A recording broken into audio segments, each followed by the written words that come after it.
Alright, you little demons, now here's the thing. Everybody loves a good video game Easter egg. It's kind of nice to find these secrets across all of our favourite titles because it's like a little dialogue between the developer and us, the player. Basically them saying, hey, we see what you're doing over here. What are you doing over there? Put that down. But also, nice one. However, there are some secrets in our favourite video games that are less like this and more like, oh, hello, friend, we see you, we definitely see you, and you better hope that you're on good terms with your dry cleaners because we are going to fill those pantaloons, brother. And that's what we're here to talk about today. As I'm Jules, this is the Future Game Show.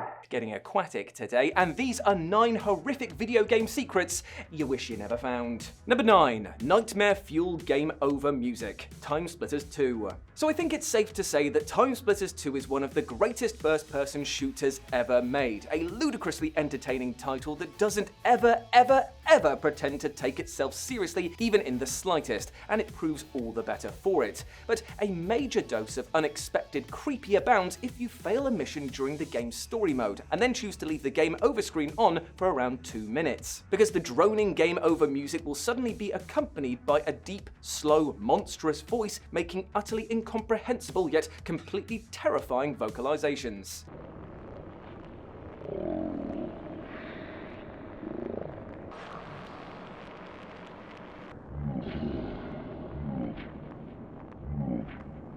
I mean, this is the last thing that anybody expects from a game that lets you play as a tiny robot with a fishbowl for a head. I mean, it's like, no monkey, what you doing? Put it down! Gravy!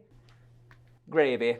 So what does this demonic voice actually detail? Is this Easter egg hinting at a more sinister underlayer to the TimeSplitters franchise? Did developers' free radical design include a secret message for Satan worshippers? Well, not quite. As it turns out, the voice is in fact slowed down dialogue spoken by one of the game's characters, Captain Ash, during the Aztec Ruins level. So yeah, it's not quite the creepy cabal that you were probably expecting, but it's still pretty terrifying. Number 8, the gyroid face. Animal Crossing. I misread that in my brain. I thought it said the gyrating face there. Ah, Animal Crossing, a disarmingly adorable game that shouldn't raise your resting heart rate one bloody beat, right? Well, outside of Tom Nook and the boys coming collecting those bells, if you know what I'm saying, they will break your shins, mate. But I digress, because you see, the original 2001 game nevertheless shipped with a chill-inducing Easter egg, which many players originally believed to be a glitch. But of course, there's too much malevolent intention behind the gyroid face Easter egg for it to be just a mere programming mistake. Now, this secret can be discovered if players take the train to the town of another player and then reset their GameCube while still in said town. Upon reloading the game, the player's inventory will be emptied out, and even more concerningly, their face will be replaced with the soulless, empty-eyed visage of a gyroid statue, their avatar's eyes and mouth being replaced with gaping black holes. That's horrifying. Unsurprisingly, many young players have absent-mindedly restarted the game without first heading home, ensuring that they were greeted with this legitimately traumatic sight. Even for fully grown adults though, it's a shockingly eerie, wildly unnerving visual in an otherwise relentlessly cute video game. Number 7. The Secret Exorcism. Hitman 2. Now, the Hitman games do admittedly have a history of flirting with the supernatural, like Hitman Contracts allowing players to straight up assassinate a ghost, but Hitman 2 took this to a whole other level of bone-chillingly creepy. You see, in the sun-kissed Miami stage, players who enter the aquarium and look at the red hallway above the shark exhibit will see a mannequin-like android hanging up with a sign saying, "Live exercise in progress." But if you get out a sniper rifle and take a closer look at the sign, you'll see that it's instead been defaced to say, "Live exorcism in progress." Fucking zoink, Scoob! More to the point, if you continue to look, the suspended android will start turning its head and arm towards you until it stops to look directly at you from afar, as if to judge you for gawking, you dirty perv. But once you exit the scope, you'll see that the android will have somehow disappeared, and if you turn around, you'll find the damn thing standing right behind you with its arms outstretched. What the hell's going on here? Oh, bloody died of fright, have I? Fantastic, cool. You probably didn't expect a Hitman game to threaten the integrity of your underwear, and though the android can't actually harm you in any way, its Michael Myers-esque teleportation abilities are damn near heart attack inducing. Number 6. Terrifying screensavers. Project Zero. Now, for a game that's actually consistently trying to scare the living bejesus out of you, we have Fatal Frame, or as it's called in old blighty, Project Zero! The first 3 games in the survival horror franchise have some rather novel ideas for preventing screen burn on your TV if you decide to leave the game idle for up to 5 minutes. And by that I mean that they clog up the screen with horrific imagery. In the first game, Project Zero, bloody handprints will start pressing themselves all over the screen until you move the controller again. But the 2 immediate sequels decided to categorically one-up this by flashing subliminally terrifying, utterly paralyzing glimpses of ghosts that are staring directly at you through the screen. Needless to say, if you went to the kitchen to make a snack or had to answer a phone call and then return to any of these sites, well, nobody could blame you for turning the TV off in a panic and assuming the fetal position while sucking your thumb. And in these moments, if you listen closely, you can kind of hear the developers laughing at you for thinking that any time in their games was going to be a safe haven. Number 5. The game whispers your name, Black and White 2. Now, Black and White 2 didn't exactly live up to expectations when it finally released in 2005. It was a Peter Molyneux game after all. I'll be here all week. Actually, I won't. I've got to go home on my train at 6. But it did include one uniquely intrusive Easter egg that remains a core trauma memory for affected players almost 20 years later. For you see, the God Game sequel had one brilliantly devious trick up its sleeve, as if you listen closely, you might occasionally hear a disembodied voice quietly whisper your name in a ghostly, deathly drawl.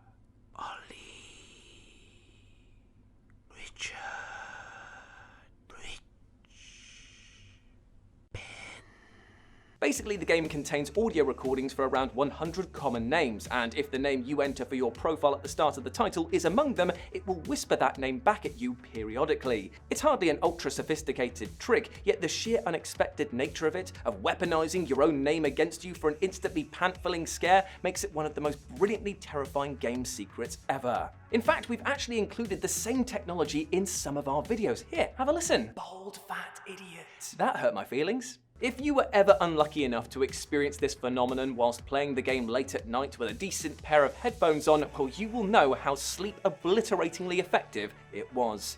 Number 4. The Secret Room, Call of Duty Finest Hour. Call of Duty, the potato salad of gaming. It can be relied upon to deliver the safe, enjoyable goods without ever doing anything really that particularly interesting. Plus, it's really fatty, and if you indulge in it too much, it will likely kill you. Well, the series' first ever console release, 2004's Call of Duty Finest Hour, took the opportunity for a slight detour into horror funhouse territory. In the late game mission, Underground Passage, you can find a seemingly unopenable door that can actually be blown open with 2 well-placed grenades. Following the opening, you'll eventually end up in a large chamber-like area that seemingly has no ceiling, just a bunch of candles that are levitating above you. The rest of the room is meanwhile populated by a miniature tank and plane, a toilet, an oversized rat monster in a cage, and the ghost of a young boy sitting in a cradle, who will walk in midair if you try to approach him. Oh, and the room's walls are covered with photos of babies, cats, and a grown man dressed as a baby for some unknown reason. Upon entering the room, the player's character will even say, "This is easily the creepiest thing I've ever seen." You know what? He is not wrong. In an otherwise relatively realistic World War II shooter, this divergence into David Lynch caliber spookiness definitely sticks out like the sorest of thumbs. Number 3. The Baby Pram, Blood. And now we come to a major deep cut as we are travelling all the way back to 1997 to talk about the awesome and awesomely gory Blood. And though this game is absolutely a card-carrying horror romp which tasks the player with shooting all manner of uncanny monsters into bloody ribbons, that still didn't prepare anyone for this Easter egg. In the mid-game level, the sick ward, the morgue area contains a secret room that's mockingly marked exit, yet the only exit it truly offers is for your bowels. Because this supposed exit in fact contains a small alcove with a baby carriage in the corner. Upon closer inspection, a hand that's clearly not that of a little tyke can be seen hanging over the edge of the carriage. Upon opening fire on it, which is apparently the normal thing to do in this circumstance, I mean, hell, if I saw that, I'd be shooting. The carriage will explode and unleash a fleet of demonic severed hands at the player, Addams Family style. That's what you get for shooting a baby carriage, even though I said before that I totally would have. You know what I mean, scary. Number 2, Robbie the Rabbit Points at You, Silent Hill The Room. Now you see, I am of the firm belief that the Silent Hill games should all come free. Now, I am of the firm belief that the Silent Hill games should all include one free therapy session in kind of like a voucher form, because they are thoroughly committed to traumatizing their player base. The noxious atmosphere and nauseating body horror are both well known at this point, but let us not forget about Robbie the Rabbit. You see, Robbie the Rabbit first showed up in Silent Hill 3 as a blood-stained mascot of the Lakeside Amusement Park, before returning in Easter egg form in Silent Hill 4 The Room. If you peek through a hole in the wall in protagonist Henry's apartment, you'll see a Robbie doll sat on the bed of your neighbor Eileen's bedroom, which is a pretty seemingly inoffensive Easter egg, right? Well, except if you return here later in the story once Eileen has been rushed to hospital, Robbie will now be turned towards you, pointing directly at you through the peephole. Without so much as a possessed nurse or pyramid head in sight, this remains one of the most pulse-quickening moments in the entire Silent Hill series. And number 1, the creepy face. Army men, Sarge's heroes. And finally, proving that not even the...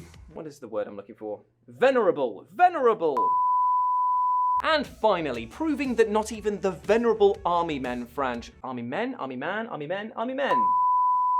And finally, proving that not even the venerable Army Men franchise is safe, we have one of the scariest, creepiest, and downright weirdest things ever put to disc. Enjoy! You see, in the late game level Scorch, if you reach the brick enclosure with the portal inside and then crawl underneath the right-hand side of the brick structure, you'll emerge out the other side in a small secret location where the walls are packed with pictures of a man with a grotesquely bulbous head. And no, it's not me. Alright, watch it. Calm down. Shush. While it's reasonable to assume that this is a member of the game's dev team just goofing off with some impressively gnarly makeup effects, his piercing gaze will utterly penetrate your whole damn soul. And appearing in a kid-friendly game like this, well, I tell you what, it is enough to put you off the entire franchise for life. But there we go. And there we go, my friends. Those were 9 horrific video game secrets you wished you never found. I hope that you enjoyed that, and please let me know what you thought about it down in the comment section below. If you want to chat to me further in the meantime, you can do so by going over to the social medias where I'm at RetroJ, but the O is a 0 on both Instagram and Twitter. But before you go, I just want to say one thing. I hope that you treat yourself well, with love and respect, my friend, because even though we covered some pretty horrific things today, I want you to go out there with nothing but sunshine and rainbow in your heart, because you deserve the bloody best, alright, my friend, and do not let anything or anyone else tell you otherwise. You are a massive ledge. I know I'm a bit serious here, but I definitely want you to take that point home with you. I've been Jules, you've been awesome, I'll speak to you soon. Bye.